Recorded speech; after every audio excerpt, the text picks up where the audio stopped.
Coming to you from the historic Hart Building in Marysville, California, in Studio 93, In the Tank with Fish, with your host, Bob Fischetti.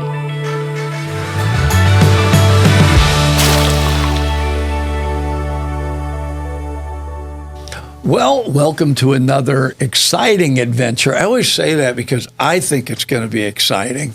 Of In the Tank with Fish and my new co-host. So we're not going to interview her this week. Andrea is just going to be hanging out. We are the crew.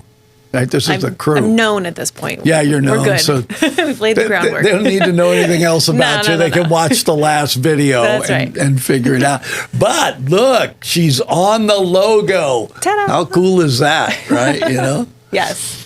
And so what I wanted to do is, because a week has passed since we did the last one to kind of introduce you, and we talked because we were going to have somebody in, I can't remember, but we've got an interesting guest coming in today who I've never met. I've talked to him on the phone, right? And then you're probably you can probably think of people you'd like to invite in. Oh, definitely, yes. Right? And so, we're just going to do that. But this week, your kids are back in school. Don't you homeschool one, though? We homeschool all three. Oh, my gosh, Andrea. Yes, we do. And they're a couple weeks in now, so we're in the throes of the busyness. And the fun thing, but the challenging thing about the way we homeschool is that they have all different curriculums, and some classes are live and some are asynchronous, and some start at the beginning, some start mid-semester. So it's just kind of like that puzzle and juggling the schedules and making sure everyone is where they need to be and on the right platform at the right time. But we're back at it. But I mean, we've been homeschooling for 9 years, because our oldest is going into 9th grade, and we started when he was in first, and our middle was in kindergarten, I think. So we've been doing it for a long time. So, your kids know you're a teacher. They do. They know that I'm a teacher. So it's like my mom is my teacher, and she is a teacher. Yes. I mean, do they get a kick out of that, or are they kind of like, what? I feel like it's, well, actually, my oldest wants to take my classes at Sierra as concurrent enrollment. Kurt. There you go. So you could come in together. After you were in here last time, he said, I want to take those classes. I said, you better not be the class clown. Right? You better be. I would enjoy it. I love a little humor. But, I actually do get a lot of dual enrolled and concurrently enrolled high school students in my classes now. I'm more and more every semester. So that would be interesting, having them in my class. So there's something happening with media that I really can't explain, but so I feel like the market, if you will, like media is like a consumable product. You know what I mean? People like I can watch a little clip on my phone and get all the information I need out of about 30 seconds. You know what I mean? It's like, oh, okay, yeah, right. And then there's longer programming and what have you. Right. But it would seem like what we would consider the networks, the national television, something's happened where they've kind of lost the confidence of the people. Right. And so you would think, okay, well, if that's really true and that's happened, where are people going to go? And it's like, well, I always joke and say, well, you go to Facebook. We all know that's the only truth, right?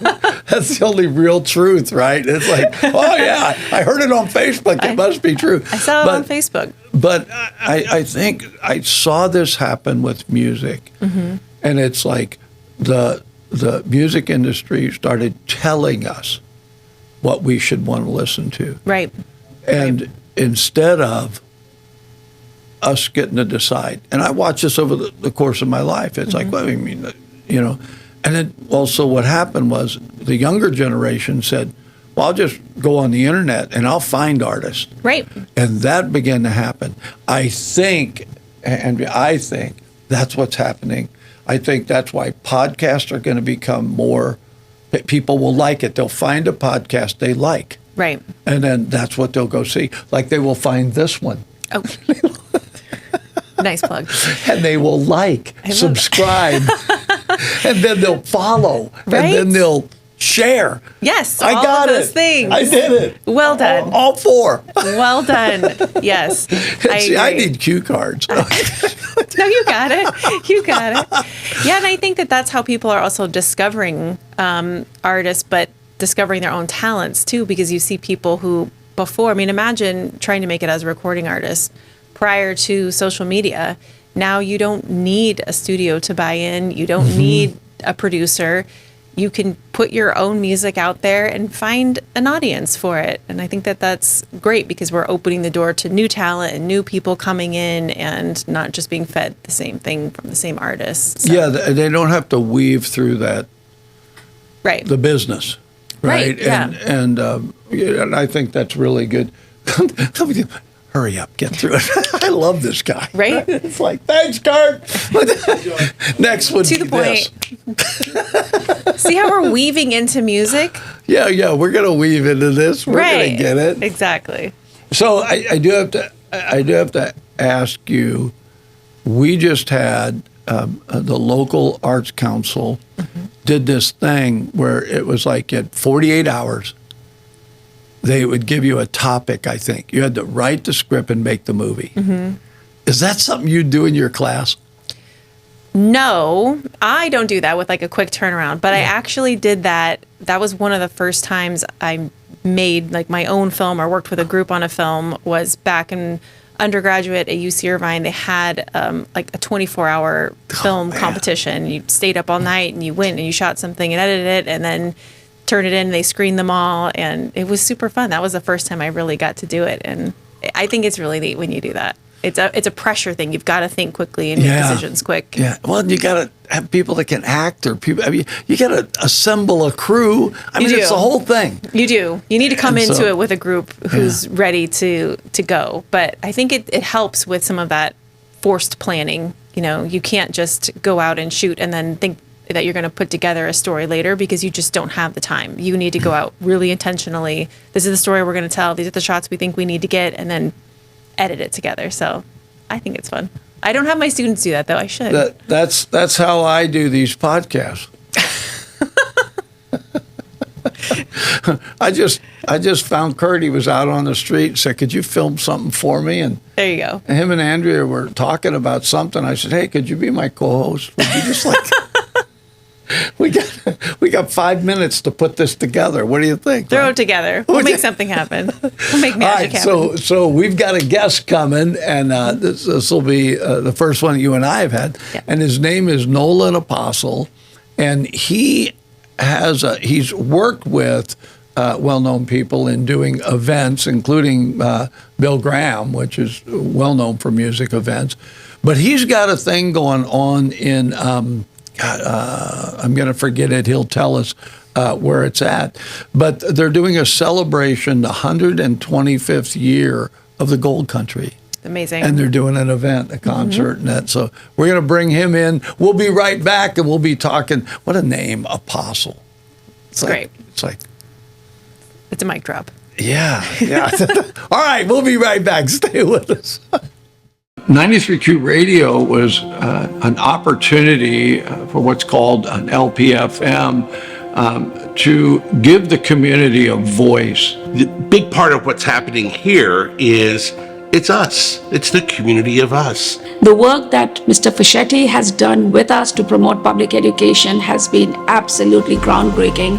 They have the pulse of our community from the nonprofits to the local governments. If you want to find out what's happening in our community, get on board with 93Q. And 93Q does so much to help our community, helps us promote our local events, as well as local businesses, and tell our story about what we do here in Yuba Sutter. The folks that work here, they're part of our community, so they understand our needs, and that's important. Local radio is so important. During times of emergency, they're there. We lean on them to provide information to our public. My wife and I are glad to support 93Q.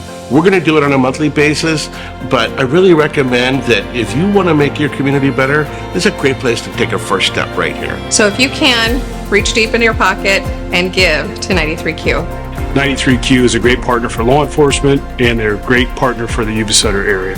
we're really asking people if you can give $10, $15, $20 a month, and then that enables us to continue to put small business spots on the air, nonprofits, organizations that are they're using every dollar they got just to operate, and they don't have extra money to spend on really promoting their cause. And that is why community radio, to me, I'm grateful to be part of it, and that's why it's important.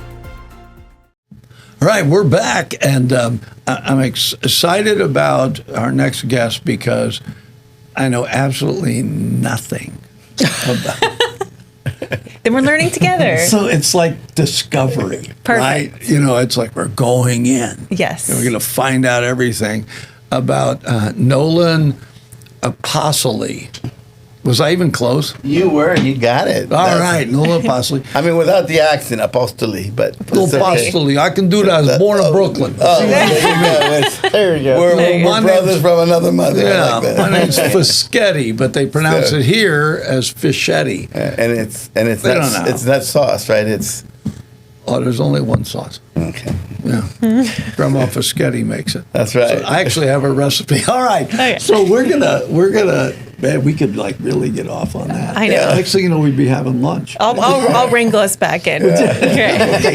Your job is like enough. Right? And we'll have Felix run the Gym Boys. Yeah. So I actually ended up a common friend we have, a musician. He's in a cover band, a Journey cover band. Great Journey. Had met you, and I had met Steve a long time ago. Actually, I think we played in the church. But he was a drummer. He was a very good drummer. Right. And then he ended up in business. So some months back, he said, I met this guy. And right there, you're like, That's the start of a story. Yeah. Yes. And then he said, you ought to interview him. And so we've kind of been through a process. Yeah. But you got an event going, which we're going to talk about. You got a great event coming up in, what's the name of that area? The Valley Springs. Valley Springs. My son's in-law parents live in Valley Springs. Wow. Okay, So cool. so when you said that, I went, wow, he's got a farm up there. Maybe they're going to do Yazger's farm only up there. So anyway, Nolan, where did you, and then we're going to talk to John Philip Souza's grandson today. And It's not true. Don't believe it. he's passing on that. Fake news. Fact check. We might get a song, but it's Gary Souza. Yes. Yeah. Yeah, excellent. Come on, you're proud of it. I'm very proud. You nailed it. Yeah. I'll call him Mike when we get started, There probably. you go. Just don't spell his name with an S, okay? Yeah. So where did you grow up at? Born and raised in San Francisco. Okay. But we moved into a city right next to San Francisco called Daly City. Yeah. And Daly City was Fog City, as most people know it. And I started, always had an interest in entertainment. My dad gave me a box of classical records when I was about this tall. Oh, yeah. And I just got into it. I never became a musician per se. I played drums, learned from a jazz drummer, and I played a little trumpet. But that was about it. I preferred to work with So you missed musicians. Tower of Power by this much. Yeah, about that much. So you're not just, because I remember having a conversation with you, and although when you think of an event, a music event, and we're going to talk a little bit about some of the history you've had there, but actually you like the whole thing. Yes, yeah, that's a great comment on your part. Yeah, no, I did. Like the whole thing, and I guess what you mean by the whole thing is The industry, the whole industry, whether yeah. it's film or music or... my father had a lot of friends, friends that were in the world of merchant marines. You know, they came from all over the world. And wow. So I got Argentine music, Colombian music, Italian music, of course, I'm Italian. A lot of Spanish music. My mother was born and raised in Nicaragua. So a lot of just different cultures. And comedy, there was this old Mexican comedian, Cantinflas. And I remember one of the first records I ever heard in Spanish, but comedy was Cantinflas, and it was just, it blew me away. It was like, wow, this is very cool. This is fun. And anyway, so I gravitated not to just one area, but a lot of different areas. And where did you feel like, well, I got my first job doing what I like to do? How did that happen for you? Because, we all have interest, but you could end up as a grocery store clerk. Yeah. I've always felt, I was a pastor for 30 years, and the whole time I kept thinking, I could be a truck driver in Omaha. Yeah. That's a great like that would be. I actually had It's a great example. I had an injury, and so I had to take all those tests that you take to find out what you'd really like. And the reason I say that is it turns out I'd be really great as a truck driver. Darn, I missed my calling. I took those same tests in high school, and they said, well, you're great with math, so either an engineer or an accountant. And this goes back to where engineering was like, what's really engineering? People were still trying to figure it out. Nowadays, when you start out with this giant, this 6-digit number, a lot of engineers do.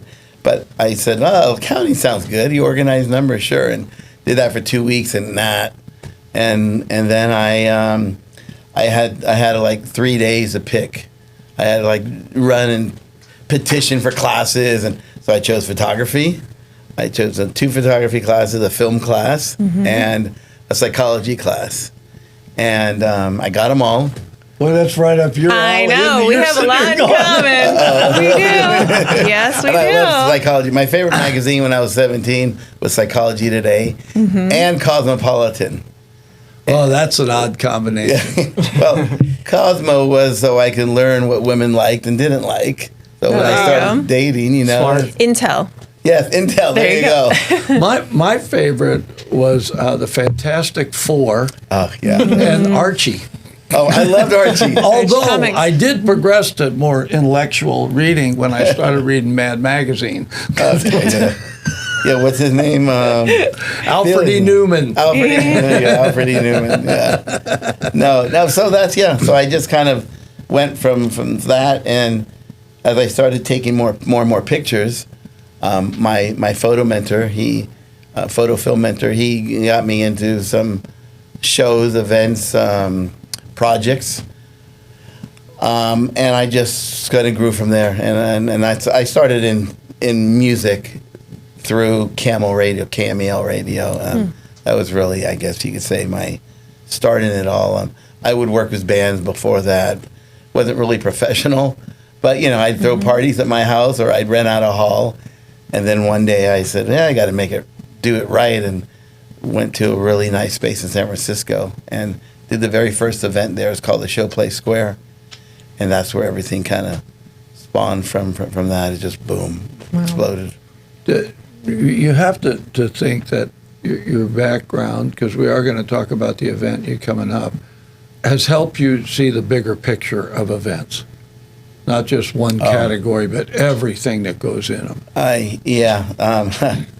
How much time do we have? Right. And that's really where our company, Event City, has gone over the years, because we do everything. And when I first got into it, my goal was to not just be a promoter like my mentor, Bill Graham, but to do more than that, to help musicians. And in a way, Bill did that. Well, not in a way, Bill did that. He did that. He put so many great musicians on the map. And it wasn't even just put him on the map. He helped them behind the scenes, a lot of the things that he did for them, loaning them money. I mean, just, people all think Bill Graham was this, big iron-fisted kind of guy. And on one side he was, but on the other side he had more passion and compassion than most people I've ever met, and I admire that, and I saw that at an early age working for him, and I worked in Fillmore Fingers, which was his food site. I worked for Alioto's restaurant, running the front crab stand. So I got a lot of food background behind me, because my dad taught me how to cook at a young age, and my grandmother's Sicilian recipes. So I did. So I got sort of well-rounded in the food and beverage side. And then I worked in the hospitality side, restaurants, bars, nightclubs, worked at a couple hotels, had hotels as clients. And I mean, I could just go down the line, but music, entertainment, film, love film. Well, you can't have a film and music and not have food.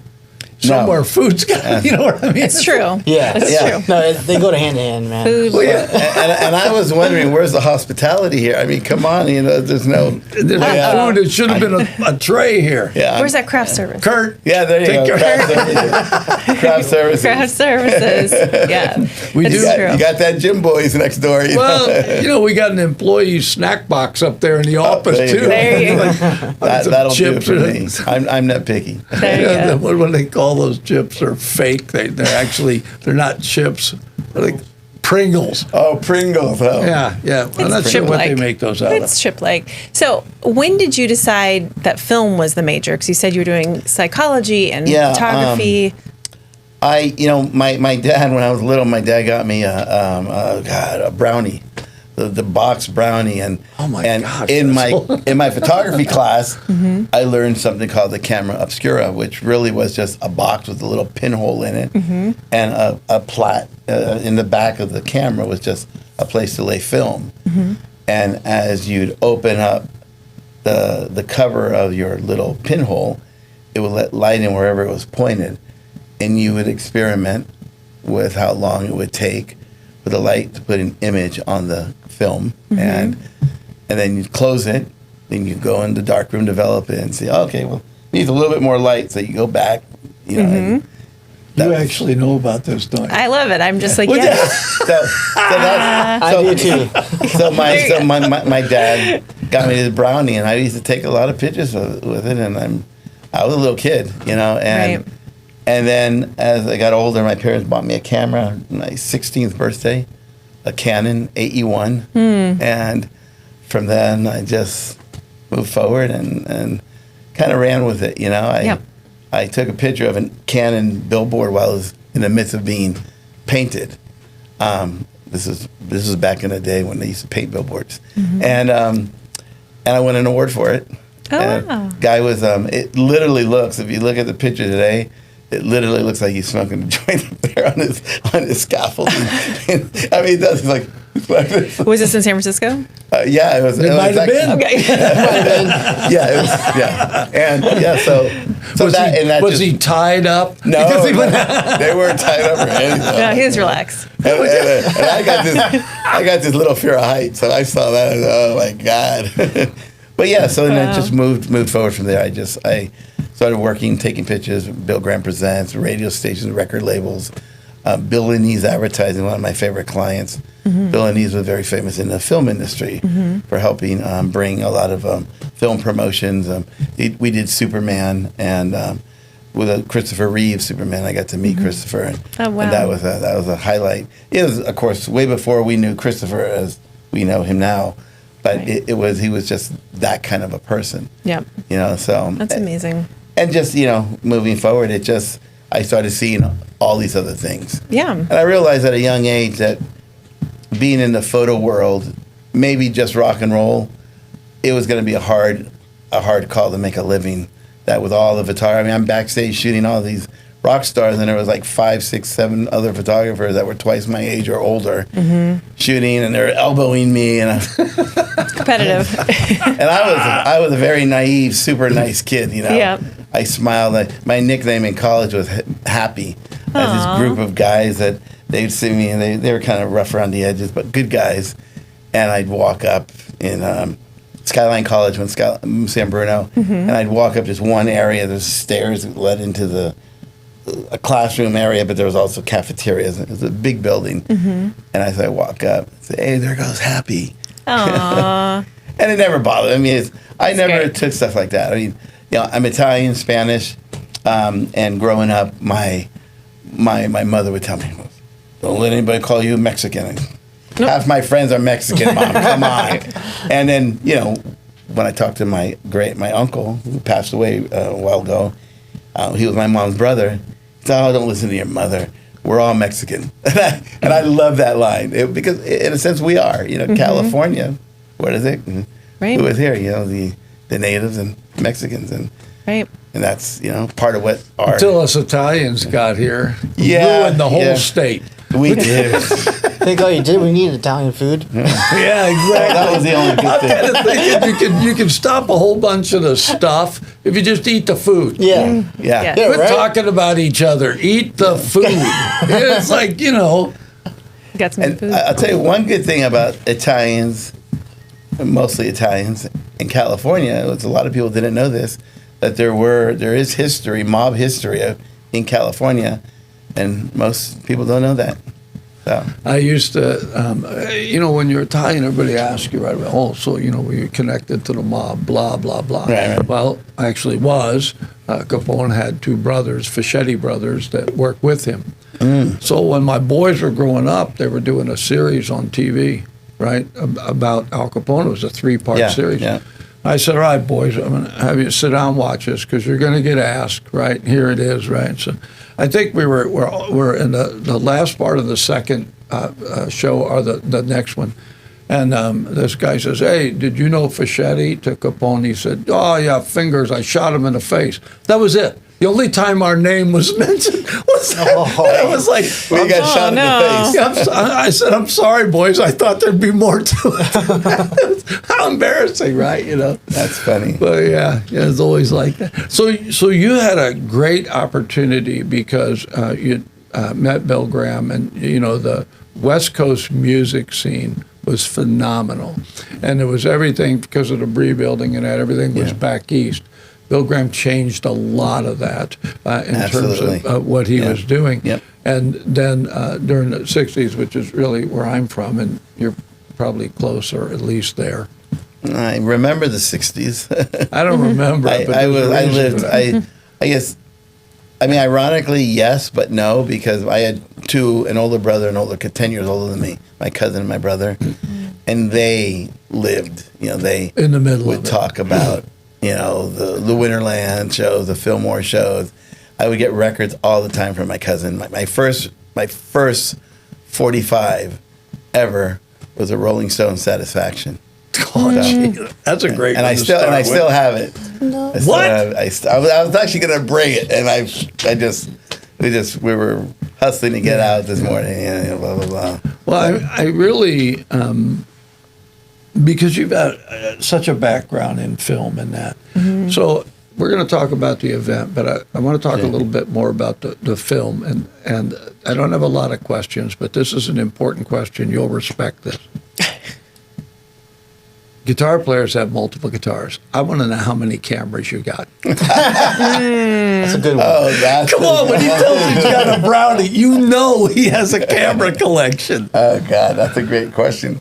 I actually boxed them up about... He said them, as in the law. I don't know, a few years back. Only because my house was getting crowded. I had some guests over that kind of overstayed their welcome, but that was okay, too. Gosh, how many cameras do I have? At least 15 or 20, at least. I mean, some of them were collectible cameras, like my Brownie, of course. But I used almost all of them. I had an old Leica that my film mentor gave me, Ed DiMartini. He was great image maker, a great composer. In the world of film and photography, one of the most difficult things to teach someone is composition. It really is. It's how do you say it? It's a skill that if you don't get it, you probably never will get it, and that's okay. Mm-hmm. Not all of us drive cars well, right? I mean, it's like we can't all be whatever we are in the world.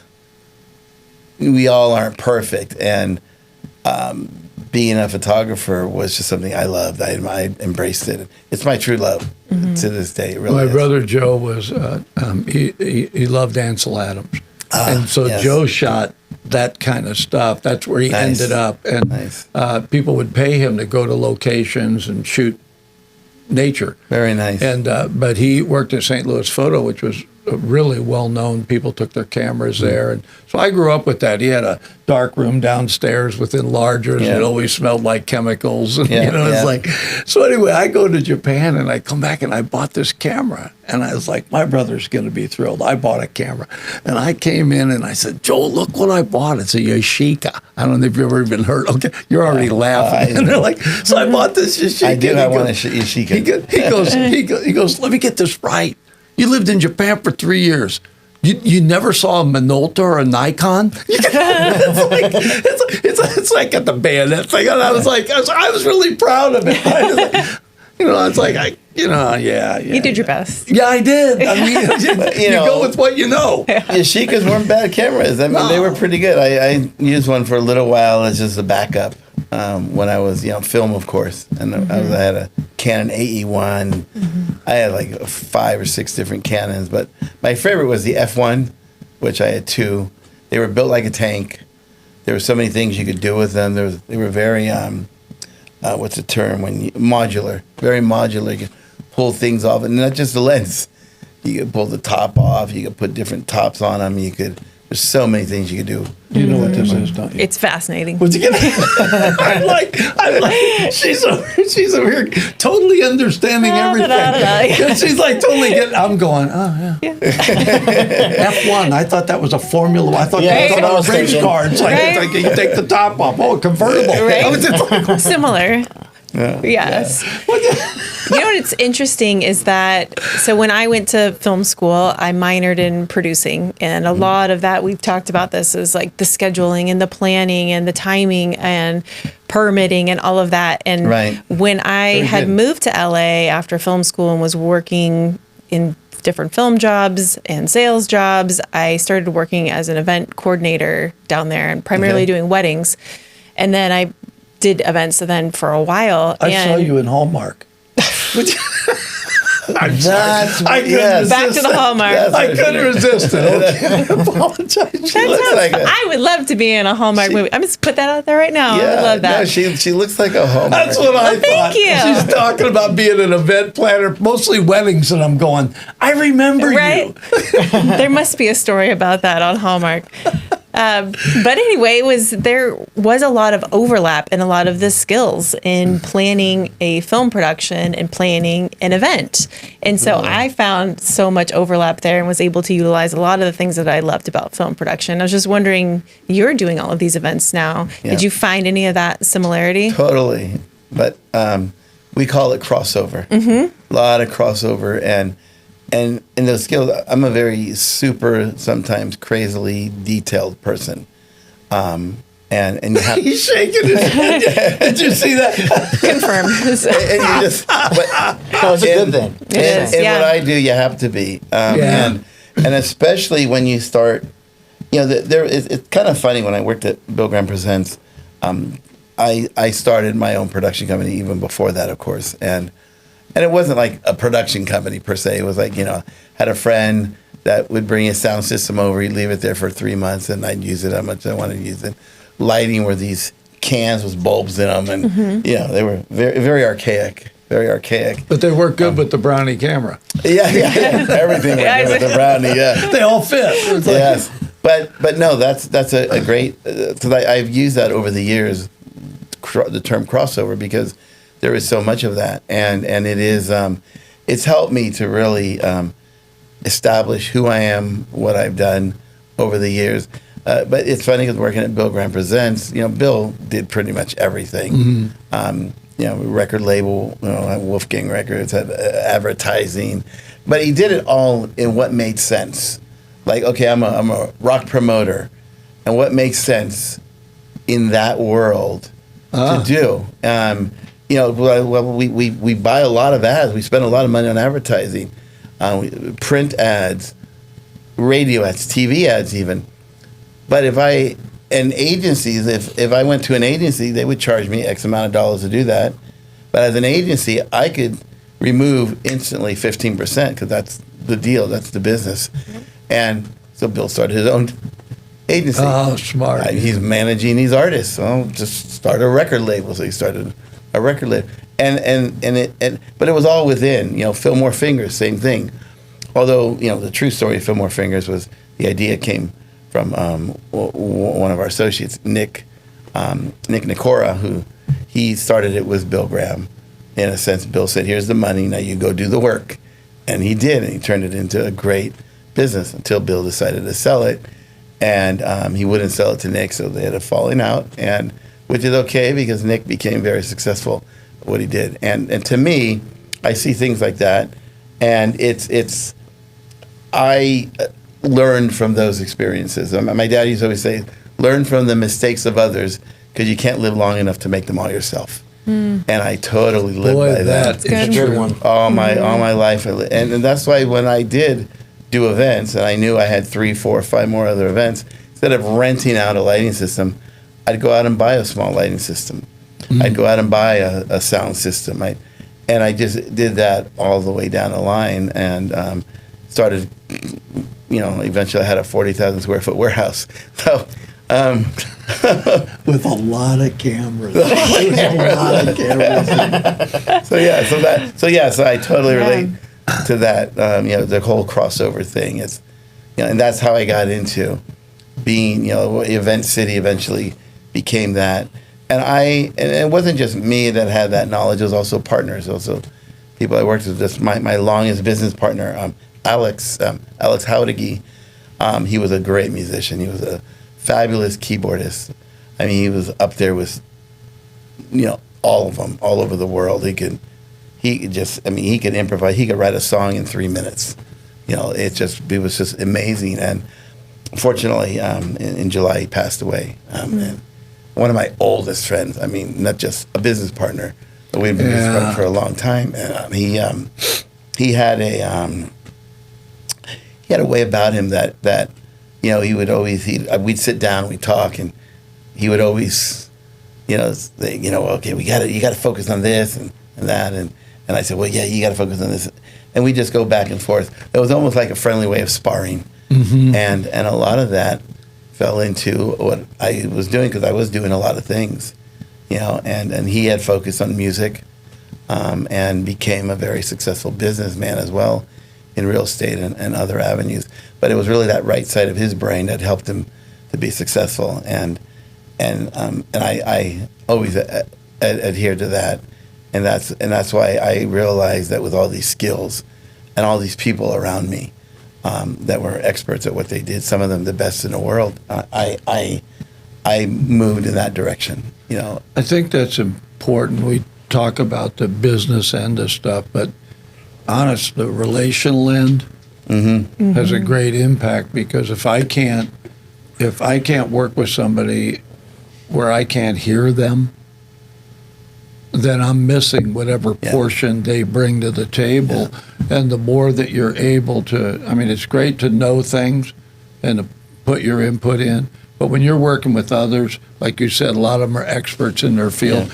I can't do what Kurt does. Yeah, exactly. As a matter of fact, thank you, Kurt, by the way. Thank you.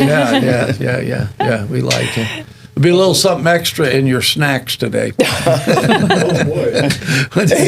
I'm buying a whole big can of Pringles. My Kurt is Felix over there, and there'll be something extra in his snacks. Oh, there you go. All right. So we got John Philip Souza's son and Felix Papillari's son. That's like, so we're going to have to get to the event, and then I'd like to have enough time. How are we doing on time, Kurt? I've got about 20. All right. Okay. So I'd like to get John Philip Souza's son, Gary, to play a song. Yep. And then we'll use that. Then I want to talk about this event you got. Yeah, and he will be one of our headliners for the event. Just then, quite honestly, he better be very good. Right. All right. So sorry. Bars high. So we're gonna stare. The pressure is on. Honestly, love the pressure. Good. Honestly, do. We're so here for you, man. Yes. We know what it's like to be in the front of the camera. I'd be more frightened behind the camera. You could do that. You'd have no problem. I enjoy both. Yeah. Yeah. Me too. Yeah. There you go. I'd be miserable back there. I'd be like, can I push this? What happens when I do Panic. this? That's how I learned. Well, Well, I'm too old to start learning that again. See, I'm going to stay with what I got. and she has a great smile, so in front or behind She the does, camera. that, to be very honest, it's the only reason I asked her to be co-host. It has nothing to do with that she's brilliant, right? I didn't notice that. Yikes. I see that we just sat down and started talking, and that was it. Yeah. I saw her at a ball game. I sat next to her and talked to her, and I don't even remember why. But next thing you know, we were sharing life, and I went, I really like her. I wonder if she'd like to do this. I was shocked when I asked her, and she said yes. I was like, I love it. I love it. So anyway, that's it. So you want to grab your guitar, and then Kurt will dial you in. And so while he's getting ready, Watch the chord.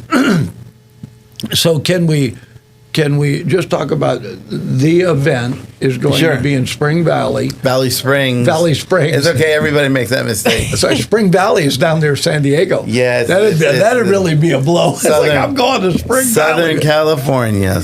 Spring Valley, California. So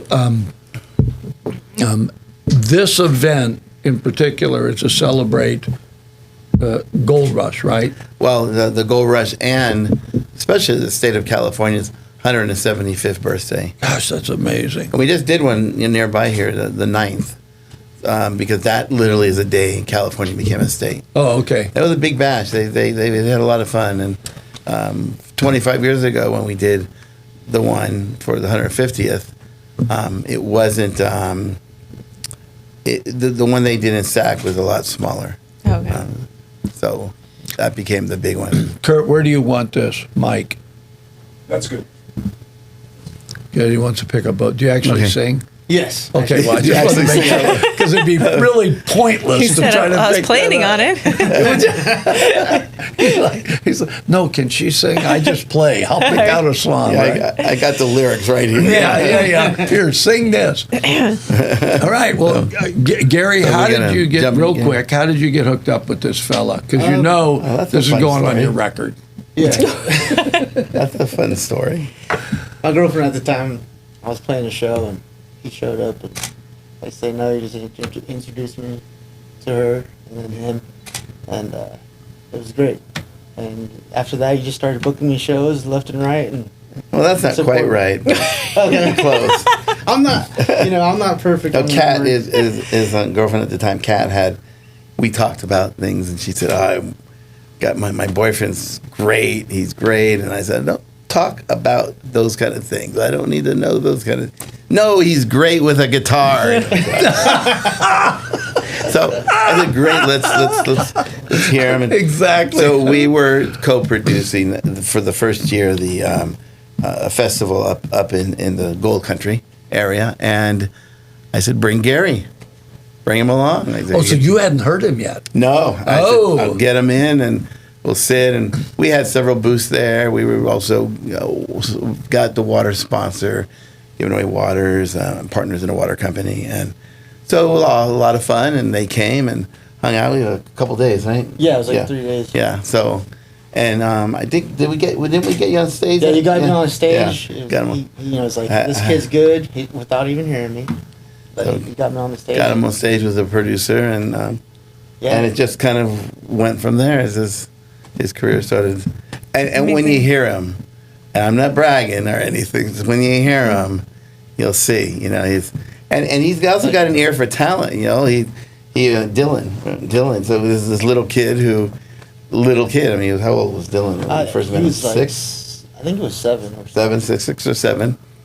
I mean, this is a guy we should bring on this show. This little kid is crazy. Talk about a phenom. I mean, this guy. Wow. Anyway, he said, you got to hear him. And we heard him, and he immediately talked to his mom and said, hey, we want to book him for this thing. And he's like us.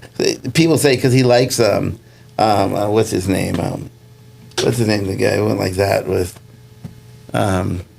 Cash. Thank Cash? you.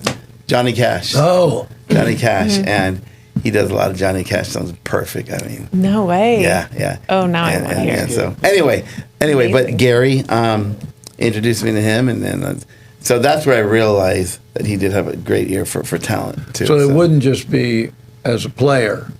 he actually, like you, he's a bit of a crossover. Yes, Yeah. You know, he's that right brain. You know, when that right brain starts swelling up, you got to do something with it. Got to take out some of that air. You know, and as he's a printer, you know, he got that from his father. His father's a great printer, and so he's kind of taken over the business, and we talk shop. We talk, you know, about parties, events, you know, and he relates. He can relate. He's, you know, a lot of musicians, they're so hyper focused, which is not a bad thing, but they're hyper focused on playing, and Gary is too. But he also just has this way of being able to you know, hop, skip, and jump around different things. Multi-talented. Yes, I think so. Trying to be. Love that. Well, we're going to take your word for it until this moment. Okay. There we go. And then we get to hear him, so we're kind of thrilled. So go ahead, Gary. Here's a song that I wrote called Free to Be.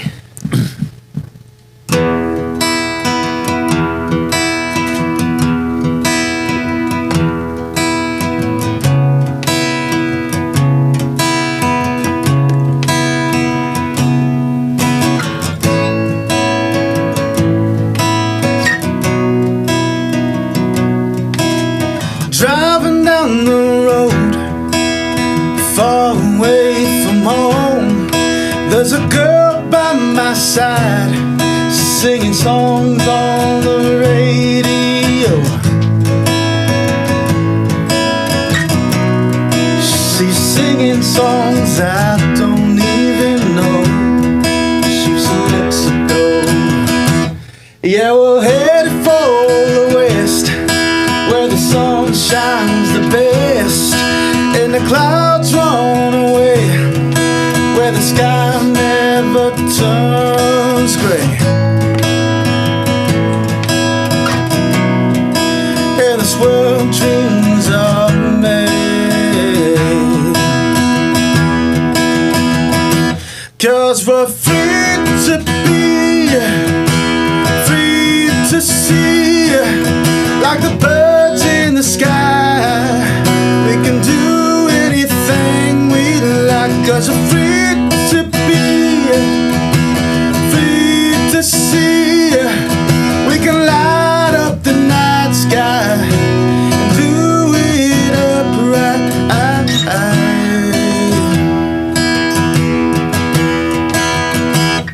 She makes me feel like I'm 18 again, back when there was no worries in my head, when love was brand new and drinking was too.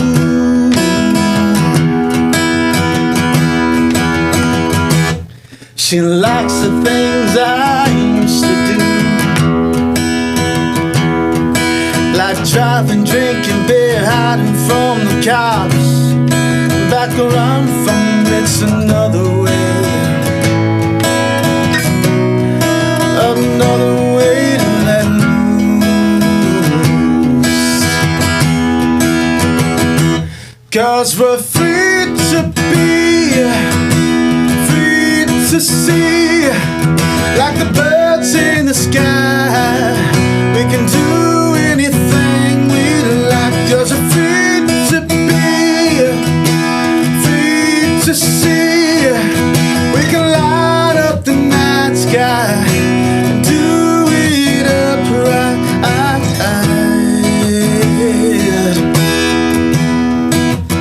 Girl, you got a beautiful life. Girl, you know how to do it upright. She knows how to do it upright.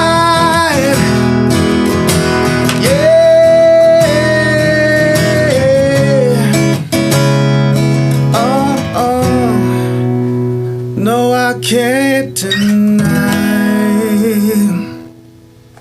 All right. That was great. That was great.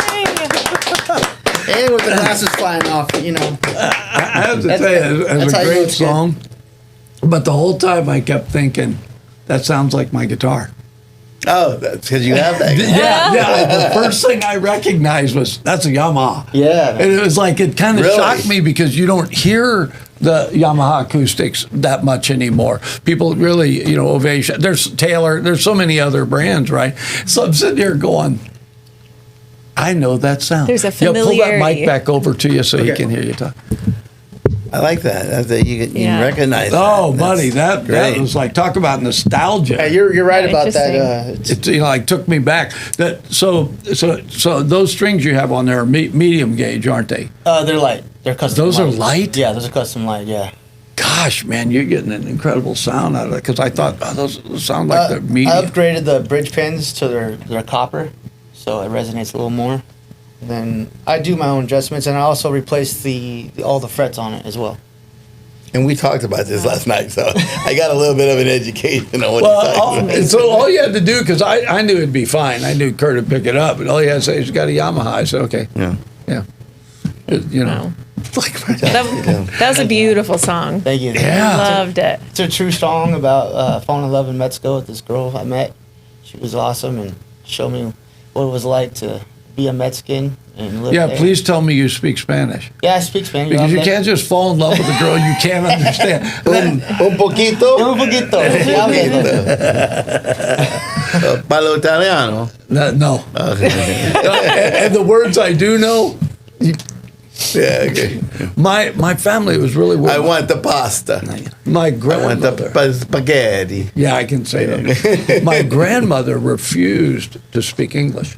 Oh, nice. Because my dad's the only one that was born in this country, 13 kids. They were all born and came in through Ellis Island. Wow. I was born in Brooklyn. 13 kids, huh? Yeah, so she had 15, but 2 were stillborn. Wow, But- that was my grandmother. Yep, they had kids. They, 15 kids. Oh, really? Yeah. Wow. So And grandma refused to speak one English. died. And, sorry, I'm sorry. No, I was just going to say she refused to speak English. My dad said, "You live here. This is a language you're going to learn." Yeah. And very rarely would he speak Italian. Very Right, because he interesting. really, they came here to have a better life. Yeah. And so, like a lot of Italians very changed their interesting. names from like Fischetti, they'd be Fisher. Yeah. They wanted to be. But I don't know if you remember back in the 50s, man, if it was a music artist or a boxer or a baseball player, they were all Italians. They were all Italian. My great uncle was a middle heavyweight champion of the world. Oh, man. wow. Tony. I'm thinking of my uncle, Freddie Apostoli. God, I should know that name. And that's interesting what you say about, because my grandfather, although I never met him, unfortunately, Italian side, he spoke broken English all the way till he died because he didn't want to speak English. He was So funny. But when he was coming over here, he Ellis Island, he they asked him, so what's your surname? They would always ask, what's your surname? Your surname, last name, and he say Apostoli. He said, what? Can you repeat that slowly? Apostoli. He didn't understand what the guy was saying slowly. It was, Apostoli, and the guy heard the apostle part. And said, like the Bible, apostle, Bible. He said, yeah, see, Biblio, apostoli. So Apostle. So that's why I said that at the Gotcha. beginning. Yeah. So that's That's the where it came from. backstory there. And So we've only got a few minutes, and I want to cover the event Yeah. that you're doing. So it's going to be happening in October, October 18th and 19th. okay, and it's in Valley Springs, not California, Spring which Valley. literally is the center of the state of California. Wow. Bird as a crow flies, as they say. So where's the event center there? It's not an event center. It's actually it's a bar, a club, and next to the club used to be an old driving range. Oh, so you got And land. we took about 9 acres of space, and we took it over. And I've been trying to do events there for years, but the guy that used to own it he wasn't real easy to do business with. So these Always that way. Yeah, these new people came But in, and you outweighted it. Yeah. You weighted them. yeah. That's right. That's a good one. I outweighted it. So how it'd be So how do people find out Nolan? How do they find out a bigger picture of this event? Yeah. Like, how do they support it? Are you going to have volunteers? Of course. Is there musicians yet? You could audition. Yeah. Oh, yeah. Have you already picked the lineup? Because I'm going to apply. I'm bringing my Yamaha. We'll jam together for sure. I only know one song though, so that's it. And now here's Fish. Great song. He's done. Move on. So I would love you to be there, of course, God, both of you. Yeah. Again, so let's talk a little bit about the event, how people can get involved. Yeah, so it's of course a celebration for the 175th birthday of California. We call it the Big Birthday Bash, and the Gold Rush. And you can go to goldrushcelebration.com. And when you go to goldrushcelebration.com, it's changing daily. It's just bringing on new artists. We are looking at doing a high-tech arena. And that's the short version of that is it's a technology showcase of new technology that's happening today. And all kinds of things. Could be software, could be a new set of lights that people are using in podcast studios. Could be a podcast studio. Flying cars. We're talking to a couple of flying car companies. Robotics. And just all different types of things. I got a couple people coming with AI, software AI demonstrations. So it's really a big, just sort of a celebration of technology. Our theme is like gold to bold. And going from the gold country, the gold rush, to bold. California's beam, and California is a leader. It's besides I think what Gavin said is the fourth largest economy in the world, or in the country, or is it the world? It's the world. It's the world. Yeah, okay, that's what I thought. Yeah, so it's gold to bold because California is a bold state. Look at I don't want to get into politics, but all the stuff that's going on in the world today, and we're standing ground, and so it's. I think I love California. So yeah, I do too. I just think there's a couple areas of California that they've retained with all the stuff that has happened. It hasn't been good for the state, right? But there's a couple areas that they've retained, and part of it is entrepreneurial. Yeah, California still produces from Gen X is still produced. Gen X produced the most ever entrepreneurs. Yes, innovators, and then secondarily technology. Because the technology skill sets are still here in terms of inventive. Yeah. And those two areas are really... they're big, and they're popular. Yeah. They're popular with everybody. Like people that ask me, what about businesses? Are they going to be there? So, yeah, of course. But really, people like you and I just like going and learning about technology. I mean, we did this 1993 to 1999, the high-tech arena. It was a huge hit. Are they going to have cameras there? Yeah, maybe. Are they going to have the latest in cameras there? Maybe I'll bring my brownie. Hey! We could check it out together. Yes, I love that. We can play with it. Yes. So it'll be all types of things. And we might have a Matterport there. I'm working on that. Matterport is a new form of, it's a camera. It's a camera that records spaces and then pieces it all together with software, and it sends you on a virtual... Like if you had a Matterport here, you could Matterport That's how your space. the gal that put this together took pictures and then came back and showed me what it would look like. Yeah. Right? And we were like, oh, okay. Yeah, and you could put artwork and renderings and add renderings to it. So, it can be done with a Matterport as well. Anyway, that's one. You mentioned earlier Stephen, who introduced us.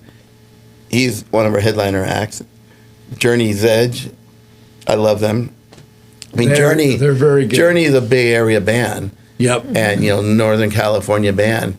And I'll tell you, I mean, there's a lot of Journey tribute acts out there. Oh, man. All over. And these guys, I think they're one of the best, if not the best. These guys if you think right about on. it, you're going to imitate a singer, right? Don't pick Steve Perry. You got to be kidding! This guy's an anomaly. No, that's right? But some of these guys, they get it. That's I mean, funny. they found that guy in the Philippines and it was like he thought it was a joke. You're right. But they tried to get Alicia. He said, "Oh yeah." Yeah. I mean, one day I was in the Philippines for 5 months. They have great musicians, great bands. Oh, out their there. music is a huge part of their They can culture. really imitate, but Yeah. this guy, I was like, Blown away. Yeah. But that's it's like what you just said. Steve Perry's just phenomenal. I mean, Huey Lewis is really underrated as a vocalist. I mean, absolutely. Marty Ballin, and these are Marty Ballin's father and I were great friends, and we were working on a project together before he passed away to bring the three rockers, the three tenors. We were putting together the three rockers, and that would have been Steve, Marty, and Huey. Oh man! Yeah, I wish I would have seen that. So unfortunately it didn't come through, and and there's some of the powers that be with didn't want it to happen because we were talking on the way down here. A lot of crazy stuff happens in the music industry, and it is what it is. Yep. But sort of I came up through the 60s and 70s, and I tell people, I played in a rock band in Sacramento in the early to mid 70s, and it was just, it was like you'd be going down, driving your car, and every radio had Frampton Comes Alive on it. Yeah. It was like there were things that were just phenomenal, and you're like, what is this? So the guy that was the engineer for our band built me a talk box. So I show up for band practice. He said, "You think you can use this?" And I went, "What is that?" It's got the tube and those things. Oh no, here, let me show you. And I went, "I'm Peter Frampton." It was like,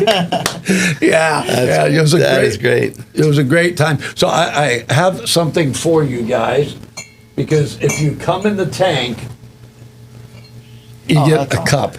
Oh, this is awesome. I love coffee. I love the logo. This is awesome. I look at that. Simple. Gary and I have been talking. He's a printer, of course. Yeah. We've been talking about printing and our poster. I don't know if I have a poster here. I don't. But our poster is very complicated right now. We're redesigning it, but it's got a lot of information on it. Every time we hand it to somebody, they love it. Mm-hmm. They look, "Oh my God, this is great." And part of it is the artwork that's on it. There's a bunch of minors. But then, because we want it to be California too, when you go to the website, one of the first things you'll see is the state of California. Sort of an older, newer map of California. But Gary and I have been talking, so for the event in Sacramento on the 9th, had a very simple flyer. Mm-hmm. The bear, and I think it's 175th. But so we're going to do one of those posters too. They went through that with web pages where people... And Gary's going to print it, by the way. People have tried to put everything on their web page. And they said, "Man, don't do that. Just put where they can go to find that stuff. Keep your web page, because then it pulls people in." Yeah. And I think, because we do a lot of events here, and we'll get the flyer. So I'm on the radio, right? So I'm trying to read the fine print, because they decided to put everything on there. And it's like, please be merciful to me. Yeah. So when I get your flyer, so I can tell people about it. Yeah. Right? So send an extra sheet that says, "Fish, read this." Yeah. Well, like having a press release. Yeah, there you go. A certain amount. That's it. Having an update talent, vendors, sponsors, volunteers, high tech arena. These are the kind of things, key points. But on a website, you're right. It's good because you'll draw people in. But then you can start pointing them. Do you want to check this out? What about the high tech arena? Click on it. Goes to another. And then to keep them coming back, you keep it updated. That's you right. got to have it active. Yeah, so don't look at my webpage. Daily sometimes. I was 14 when we did that. I look different now. So listen, we're going to have to time traveling. Yes, exactly. Me and Doctor Who. We're going to show that technology too at the high tech arena. No. Come on. No, I'm kidding. People have asked me would I go back, and it's like, I'm not living this again. Right? I've seen too much. So let's stay in touch. Great logo. I want to make sure that, we might even bring them back on before the event if we have time. Yeah, that'd be great. Because we'll spend the whole time, actually, Gary and I are going to go out there and play guitar. and you two are going to talk cameras for an hour. Okay. There you go. I could talk for days. And you two meet her. And then I had the X14, which was amazing. And then I got the special lens cap. I don't know. The translucent lens There you cap. go. See? So all you have to do is blink, and the lens cap, you can take a picture, and you blink again, and you can't take a picture. It's like opening and closing your lens. You never heard of that one? No, it's like those cups that you put something in and the logo shows up, right? I'm pulling his leg again. I don't think you get I'm not buying that. I bought the time travel. I'm not Right? buying that. Well, listen, we've had such a great time. We're going to have to bring Nolan and Gary back because there was way too much information that we could have gone down, right? Yeah. Yeah, stuff that was important to some people. It's all important to me. Yeah. Because, which is important to other people. But I really appreciate, Nolan, you coming in. And because of your life experience in so many areas, you're the right guy to put an event on. Because you get all the pieces. And then connecting with John Philip Souza's great-grandson to have that right brain. Right? Notice that's changed. I think he said son. Then it was great. Now it's great grandson. You're getting further away. It's not. He's so fake young. I felt bad. I mean, he should have been 87 with the. I didn't correct you with the first son, but I was thinking, oh. Feel free. Dun, dun, dun, dun, dun. I can't wait to see if he can play that on the guitar. So anyway, we're probably going to have him back. Thanks for watching, and like, subscribe, share, and comment. And go to the Gold Rush Festival. Oh, the website. Gold Rush Festival. It's goldrushcelebration.com. Oh, goldrushcelebration.com. Goldrushcelebration.com. It rolls off the tongue. Yeah, that's what it's supposed to do. If I can get it, you can get it. All right. Andrea and I'll be back next week. We'll have a different guest, or I don't know, maybe not. Maybe we'll, just do camera work in here. There you go. And I for the record, I love Andrea's smile. I do. Oh. Yeah, Kurt's first What a nice remark was the camera likes her. I was like, Kurt, you Smile dog. makes a difference, man. It does. Only because I have enjoyable people to chat with. Yeah, There, exactly. That makes me That makes you feel smile. better. Smiling very healthy.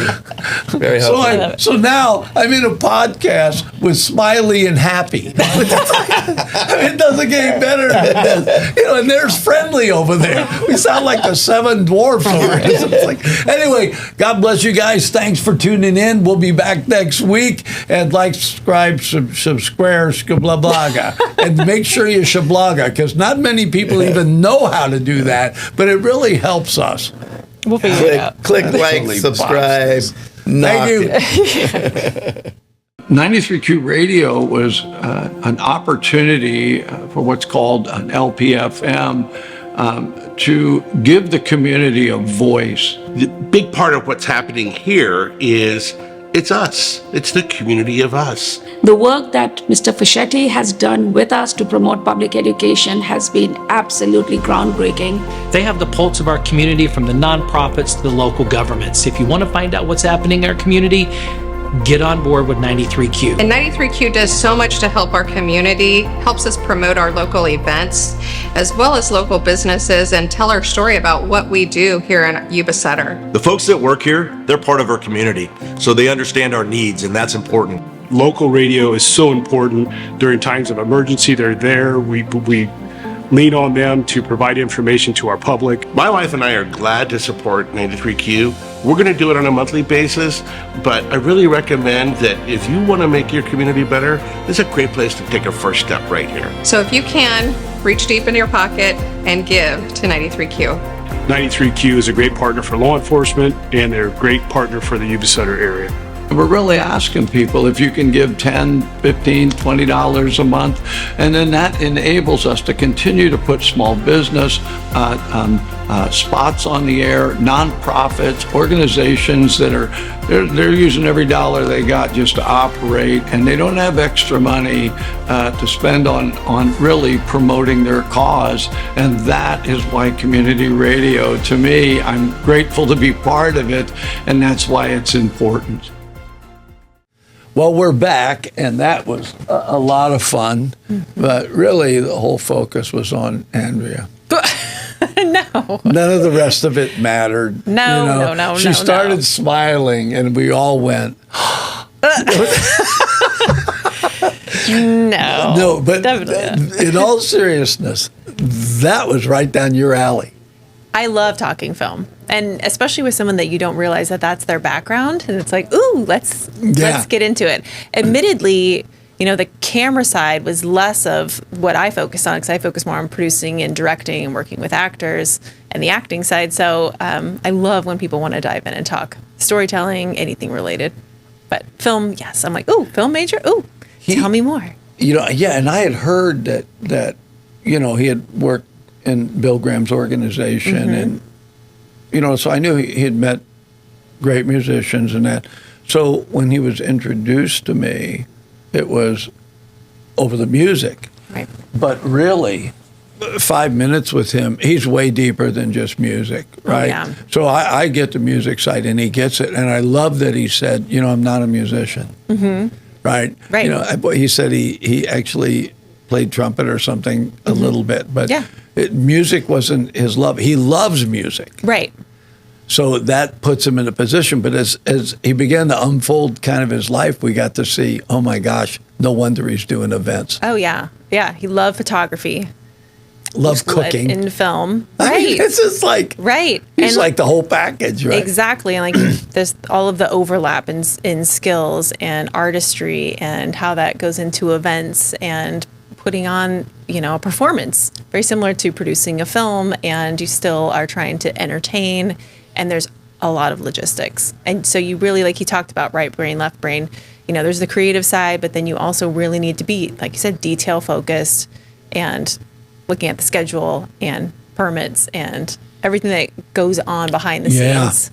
And I liked how, unfortunately, his friend passed away. Yeah. But he'd had this friend that he, like he said, it was like sparring, because they both keep bringing in the different ideas, but they could hear each other. Right. I mean, that's how when I work with Stace, it's like that, because she'll say, well, what about this or what about that?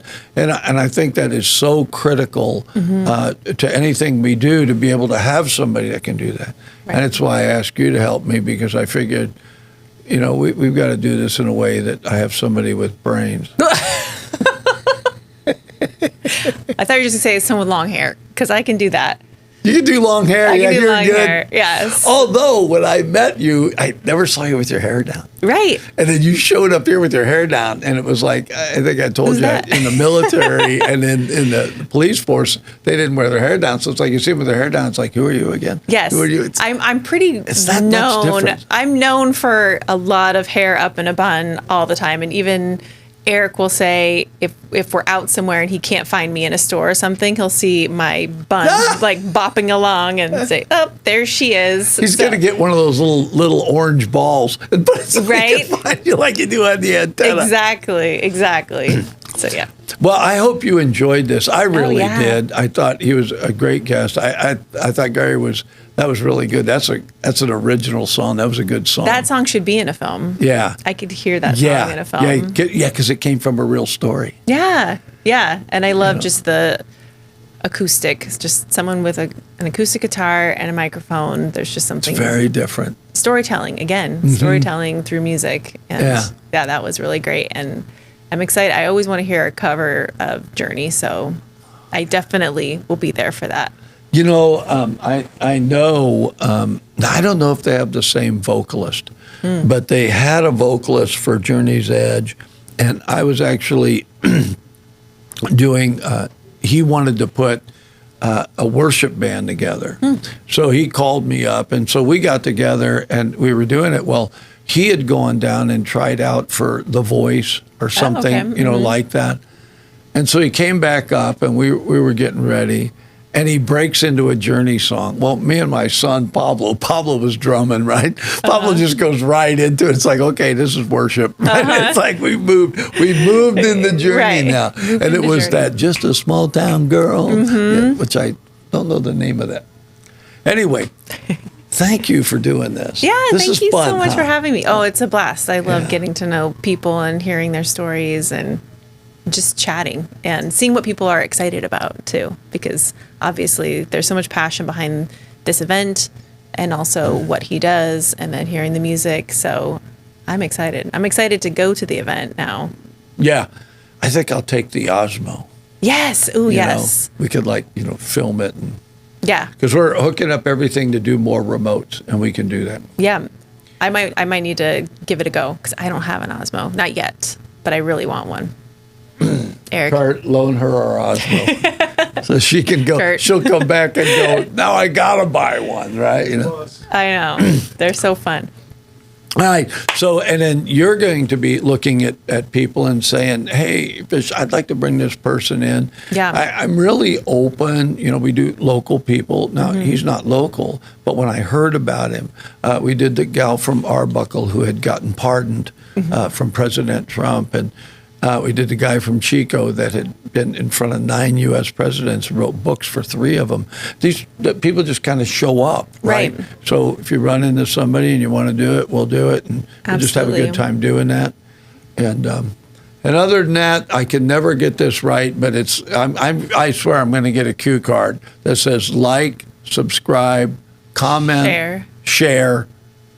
I think that's it. Well, and anything else you want to. You said you couldn't. You got it. Yeah. So if there's somebody out there that you think, gosh, I'd like to hear them interview them. Just remember, our interviews, yes, we want to know what they do. We really do. But we want to know, how did they get there? So thanks for being a viewer of In the Tank with Fish and Andrea.